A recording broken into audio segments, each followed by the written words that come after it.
In 1986, after years of political instability, conflict, and economic collapse, a new chapter began in Uganda's history. The national resistance movement, led by Yoweri Kaguta Museveni, took power with promises of restoring peace, unity, and development. Without fear or favor, affection or ill will, so help me God. The early years were marked by one major achievement: peace and stability. Large parts of the country that had suffered from insurgencies gradually returned to normalcy. Roads once unsafe became secure, and communities began rebuilding their lives. The government also introduced a decentralized system, giving more power to local leaders and bringing services closer to the people. As the years progressed, the NRM focused on economic recovery. Inflation was controlled, and Uganda's economy began to grow steadily. Markets reopened, foreign investments trickled in, and sectors like agriculture, trade, and tourism slowly expanded. Programs like universal primary education and later universal secondary education widened access to schooling, giving millions of children a chance at education. In the health sector, Uganda gained international recognition for its fight against HIV/AIDS, reducing infection rates through awareness campaigns and community engagement. Infrastructure development also became a visible symbol of progress. New roads, dams, and urban expansion reshaping towns and cities, including the fast-growing capital, Kampala. Over time, the NRM also emphasized regional integration and diplomacy, positioning Uganda as an active player in East African affairs and peacekeeping missions across the continent. The journey has not been without challenges. Critics have pointed to issues such as unemployment, corruption, and concerns about governance and political space. The president had said that at 75 you are really tired.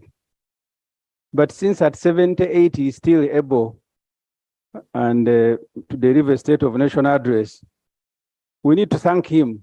My colleague, the Honorable Isa Agawa, thanked him for not sleeping, for hard work. She forgot that the president has sacrificed his entire family. The wife is a minister for education. The son is a senior presidential advisor. The son-in-law, Mr. Audrey Kroawogo, is senior presidential advisor on export.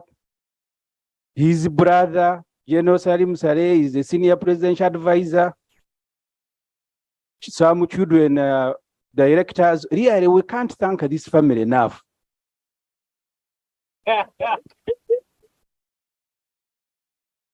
This kind of sacrifice, Mr. Speaker, our president is the only one who is doing this on the continent.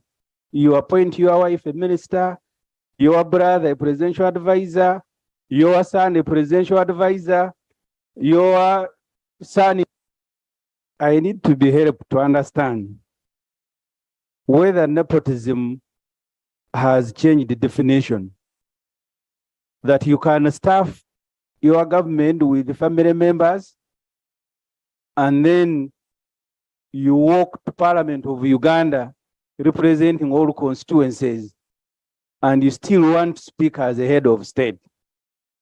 What is it that is so special with this family, that everybody in the family, either a presidential advisor, a minister, a commander in the military? Even so, the NRM has maintained its position as the dominant political force, winning successive elections. Now, as Uganda prepares for the swearing-in ceremony of President-elect Yoweri Kaguta Museveni on 12th May 2026, the moment carries both reflection and anticipation. It stands as a milestone nearly 4 decades since the NRM came into power. Supporters view it as a continuation of stability and development, while others see it as a time to reassess their direction of the country.